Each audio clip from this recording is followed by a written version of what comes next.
La primera semana de enero del 2015, coincidiendo con los trágicos ataques al semanario Charlie Hebdo, Michel Houellebecq, una de las figuras más representativas de la narrativa francesa contemporánea, publicó una ficción, un libro llamado Sumisión, en el cual se planteaba el escenario de que los islamistas se tomasen el poder en la República Francesa, y lo que posibilitaba la victoria electoral de los islamistas era una coalición de liberales, socialistas y musulmanes que planteaban un miedo tremendo frente a la alternativa radical de extrema derecha xenófoba encarnada por el Frente Nacional de Marine Le Pen.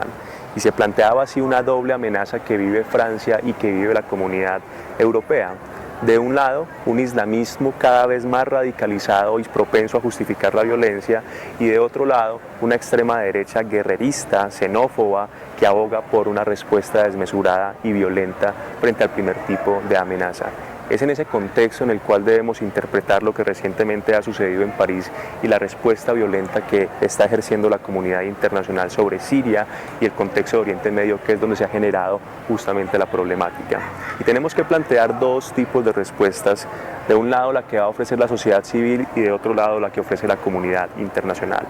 Del lado de la sociedad civil tenemos que plantear la necesidad de no recaer en los discursos del odio, no caer en los discursos del miedo que van a justificar justamente esas respuestas desmesuradas y violentas. Debemos plantear una postura civilista crítica de la violencia y que evite las jerarquizaciones o estratificaciones de victimizaciones y sufrimientos. De otro lado, tenemos la respuesta que debe ofrecer la comunidad internacional frente a esa amenaza real que es el Estado Islámico. Y no debemos caer en la trampa en la cual nos han introducido algunos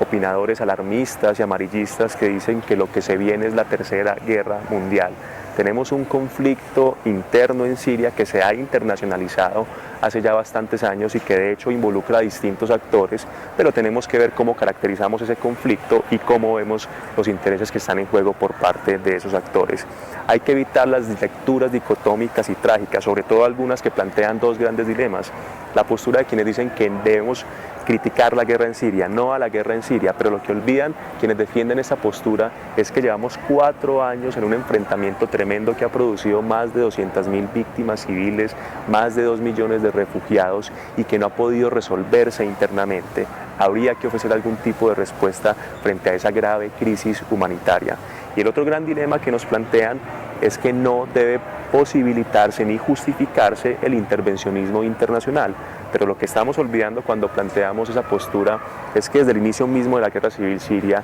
y de todo ese contexto general de la primavera árabe, hay distintos actores externos que están involucrados. En el caso concreto de Siria vemos de un lado a Rusia, a Irán, a Hezbollah, que están apoyando el gobierno de Bashar al-Assad, y de otro lado vemos a los franceses, a los británicos, a los norteamericanos que apoyan a los rebeldes, los han financiado, los han armado. Pero todos hoy en día resultan convergiendo, resultan unidos frente a esa gran amenaza que ha surgido en ese contexto de guerra que es el Estado Islámico. Tendríamos que plantearnos la posibilidad